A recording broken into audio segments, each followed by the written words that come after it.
Habari ya mwalimu? Hata mimi niko salama. Ya, mimi ndio naitwa Baba Malisho. Mtoto wangu amenipata kwa nyumba, akaniambia amefukuzwa shule. Nilikuwa nataka kujua mbona umemfukuza shule. Huyu mtoto nimemfukuza sababu amechapa mwanafunzi ngumi za tumbo. Ngumi hata nzuri sana. Ndio maana nikamfukuza. Oh, ndio maana umemfukuza juu amechapa mtoto shule? Ndio. Haina shida mwalimu.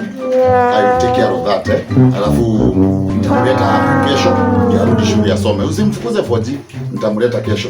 Sawa mwalimu. Thank you very much. Okay. Thank you.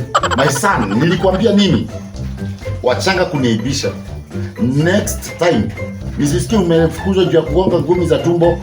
Ngoa macho. Nikuje niletee kesi kubwa, umeng'oa macho. Nilikufunza aim to the eyes. Umesikia? Yes. I love you my son.